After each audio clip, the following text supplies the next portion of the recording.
সিদ্ধিরগঞ্জে শহীদ রাষ্ট্রপতি, বহুদলীয় গণতন্ত্রের প্রবর্তক ও স্বাধীনতার ঘোষক জিয়াউর রহমানের ৯০তম জন্মবার্ষিকী উপলক্ষে দোয়া ও আলোচনা সভা অনুষ্ঠিত হয়েছে। মঙ্গলবার বিকেলে নারায়ণগঞ্জ জেলা বিএনপির উদ্যোগে সিদ্ধিরগঞ্জ থানা শাখার বিএনপি কার্যালয়ে এই কর্মসূচি আয়োজন করা হয়। স্টাফ রিপোর্টার মোহাম্মদ নূর নবী জনির তথ্যচিত্রে বিস্তারিত। সভার সভাপতিত্ব করেন নারায়ণগঞ্জ জেলা বিএনপির আহ্বায়ক অধ্যাপক মামুন মাহমুদ এবং সঞ্চালনা করেন জেলা বিএনপির আহ্বায়ক কমিটির সদস্য রিয়াজুল ইসলাম রিয়াজ।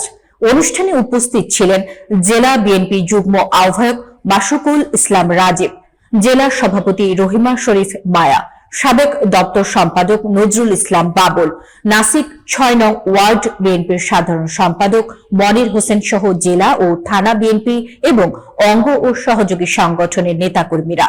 আলোচনা সভায় বক্তারা শহীদ রাষ্ট্রপতি জিয়াউর রহমানের বর্ণাঢ্য রাজনৈতিক জীবন, দেশের স্বাধীনতা সংগ্রামে অবদান এবং বহুদলীয় গণতন্ত্র প্রতিষ্ঠায় তার ঐতিহাসিক ভূমিকা গভীর শ্রদ্ধার সঙ্গে স্মরণ করেন। তারা তার আদর্শ অনুসরণ করে দেশের গণতন্ত্র রক্ষায় ঐক্যবদ্ধভাবে কাজ করার আহ্বান জানান।